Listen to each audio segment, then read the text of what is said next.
Find, decide, and commit. Good morning, everybody, and welcome to the Recovery Classroom. My name is Drew. I am alcoholic. Today, I'm a recovering alcoholic, and I could not be any more grateful. It's Friday, so you know what's coming next. If you're local to the Huntington, West Virginia area, encourage you to come on down tonight for our Friday night crosstalk meeting. It'll be at Pea Ridge United Methodist Church, 5747 East Pea Ridge Road in Huntington. It's what we like to call the quickest hour in recovery. We're not an AA group. We are not an NA group. We're not any group. We can't say that, and we won't say that out of respect for their singleness of purpose and their traditions. What we are is a multi-purpose group, a collection of people who like to come together and talk about recovery. How we've tried this and how we've tried that, and share that experience, strength, and hope with the newcomers and with others. Encourage you to come on down tonight at 7 o'clock for what we like to call the quickest hour in recovery. Find, decide, and commit. There are many different pathways, and to that point across talk now, I think about it, there are many different pathways to get clean and sober. I don't think any of us, there might be a few, I don't know, but I don't think any of us have ever fell into the belief that one size fits all for recovery. After all, it doesn't make sense in my mind, because after all, doesn't everybody suffer addiction differently? Doesn't everybody have different experiences in their addiction, in their life?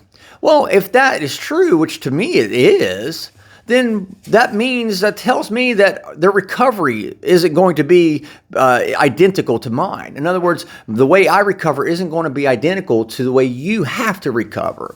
So if everyone has different experiences, then so too should we all have different recoveries. And I think that's fair. And we've never believed that just there's a one-size-fits-all approach. There are many different ways to get clean and sober and to stay that way, to find that goal of sobriety and serenity. And the goal is, and that's what we try to do here on the Recovery Classroom, is encourage you to find that pathway, whatever pathway it may be. It could be CR. I tried CR for a while. It could be AA. I was successful with AA out of all of the things I tried. It could be MAT. Yes, MAT. And if somebody tells you, well, that's not free from mind-altering drugs and blah, blah, blah.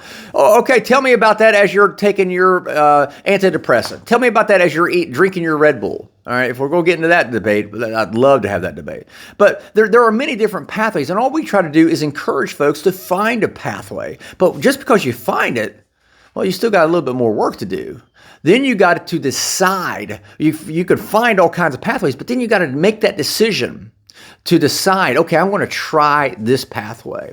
I'm going to try that pathway. Maybe I'm going to try to go to my doctor and get a shot that'll help me through my efforts in recovery. Maybe I'm going to see a psychologist. Find a pathway, whatever that may look like. Find it and then make a decision. But then the most important thing is this. You have to commit. See, I found many different ways I thought was going to get me to help get me sober. I said, okay, I made a decision to try to do those things, follow those specific pathways, but I never fully committed. And yet I wonder why I kept coming in and going out, coming in and going out. And it wasn't, for me anyway, it wasn't until I came back into the rooms and I finally said, you know what?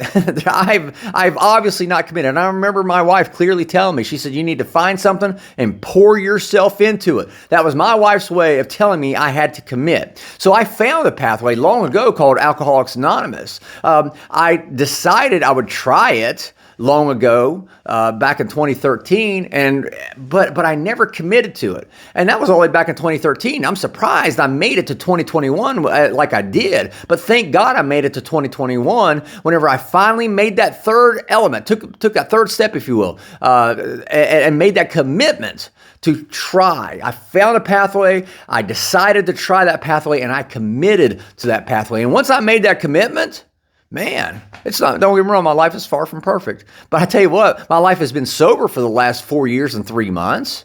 What more could I ask for? Absolutely. I want to encourage you, just as we do every day on the Recovery Classroom, find a pathway that works for you. Decide that that's the pathway you're going to try. And then, above all else, be sure to commit to that pathway in order to help get you to that goal of sobriety and serenity. With that being said, I'm out of time. Thank you guys for letting me come in and share 5 to 10 minutes of your day with you. You guys absolutely keep me sober, and I could not be any more appreciative. We'll be talking again soon. Remember, you can't get drunk if you don't take that first drink.